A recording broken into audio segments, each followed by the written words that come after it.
हमारे अंदर छुपी उस ईश्वरीय शक्ति को अनावृत करने की क्षमता, बाहर निकालने की क्षमता, ऊपर उठाने की क्षमता और आगे बढ़ाने की क्षमता हमारे भीतर मां गायत्री का ये पावन मंत्र प्रदान करता है। कहीं पर दिनकर ने लिखा है, पूंछ झड़ी रोमांत झड़े, पूंछ झड़ी रोमांत झड़े, पशुता का झड़ना बाकी है। बाहर बाहर तन संवर गया, मन का संवरना बाकी है। वो जो मन को संवारने का मंत्र है वो गायत्री का पावन मंत्र है। इसीलिए पूज्य गुरुदेव ने इस अभियान का नाम दिया प्रज्ञा अभियान। जब समाधि की घटना घटती है तो पातंजलि के मुख से 3 बार प्रज्ञा योग सूत्र में निकलता है। पहली बार जब अभ्यास और वैराग्य के पथ को प्राप्त करने के बाद योगी समाधि को प्राप्त करता है तो कहते हैं ऋतंभरा तत्र प्रज्ञा। दूसरी बार जब तप स्वाध्याय ईश्वर प्रणिधान के पथ पर बढ़ने के बाद क्रिया योग के बाद समाधि को प्राप्त करता है तो कहते हैं तस् सप्तधा प्रांत भूमि ही प्रज्ञा। और जब तीसरी बार अष्टांग योग के पथ पर बढ़ने के बाद यम नियम आसन प्राणायाम प्रत्याहार धारणा ध्यान समाधि, उसके बाद समाधि को प्राप्त करता है, तब उनके मुख से निकलता है तद जयात प्रज्ञा आलोक। इसको प्राप्त करने के बाद प्रज्ञा का आलोक व्यक्ति के जीवन में प्रतिष्ठित हो पाता है। गायत्री का मंत्र उस ऊर्जा को जगाता है जिसको हम प्रज्ञा की ऊर्जा बोलते हैं। इंसान को भगवान बनाने का जो मंत्र है, मानव को महामानव बनाने का जो मंत्र है, वो गायत्री का मंत्र है। हम लोग जानते ही नहीं, व्यक्ति परमाणु के साथ हमेशा रहता है पर जानता नहीं कि परमाणु के अंदर कितनी बड़ी ऊर्जा छुपी हुई है। वैसे ही इस गायत्री के मंत्र के अंदर अनेकों परमाणुओं से ज़्यादा की ऊर्जा छुपी हुई है। वो ऊर्जा जो मानव को महामानव बनाने का काम करती है।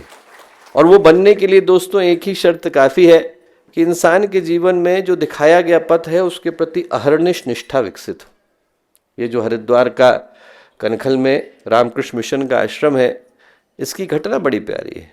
घटना क्या है, स्वामी विवेकानंद ने सिर्फ 6 ही लोगों को अपनी ओर से दीक्षा प्रदान करी। उन 6 में से एक स्वामी जी वो थे जिनने रामकृष्ण मिशन कनखल की स्थापना करी और उसके बाद फिर विवेकानंद ने दीक्षा देने से मना कर दिया था। तो जब दीक्षा दी तो जो स्वामी जी थे, बहुत कम लोगों को पता है कि आज की तारीख में तो हम इतना बड़ा विस्तार देखते हैं तो हमें लगता है कि तुरंत घटा होगा। तुरंत नहीं घटा था। 1901 में विवेकानंद ने बेलूड़ मठ की भूमि पूजन पहली आधारशिला रखी और बेलूड़ मठ बन करके 1937 में तैयार हुआ। 36 वर्ष लगे। और इस समय में क्या हुआ कि बहुत सारे लोग बिखर गए। विवेकानंद के जाने के बाद लोग दूर दूर चले गए। फिर धीरे धीरे करके किसी देव शक्ति ने सबको जोड़ा और पूरे के पूरे ऑर्गेनाइजेशन को खड़ा किया। तो उसमें जो पहले पहले शिष्य थे जिनको उनने दीक्षा दी, उनमें से एक रामकृष्ण मिशन कनखल के स्थापना करने वाले। और उनको क्या कहा, मुझे वो कहानी बहुत प्यारी लगती है। उनने उनको बुलाया, बुला करके विवेकानंद ने एक ही चीज़ कही, go to Haridwar, die there, don't come back. Haridwar जाओ, वहीं मरना, लौट करके नहीं आना। 1938 में उनका शरीर छूटा। बंगाल के थे, उनको हिंदी बोलनी नहीं आती थी, पर चूंकि गुरु का आदेश है तो सब कुछ छोड़ करके कनखल में आकर के रहे। लोगों ने हजारों बार कहा, विवेकानंद ने शरीर त्यागा, नहीं जाना है, गुरु ने कहा है। बेलूड़ मठ बन गया, नहीं जाना है, गुरु ने कहा है। शरीर जहाँ पर था वहीं पर उनका निकला। जब व्यक्ति के मन में ऐसी अहर्निश निष्ठा होती है दोस्तों, तो जीवन में सौभाग्य प्रकट हो पाता है। हमारे YouTube चैनल शांति कुंज वीडियो गायत्री परिवार को सब्सक्राइब करें एवं बेल आइकन जरूर दबाएं ताकि गायत्री परिवार की विभिन्न गतिविधियों की जानकारी आपको मिलती रहे।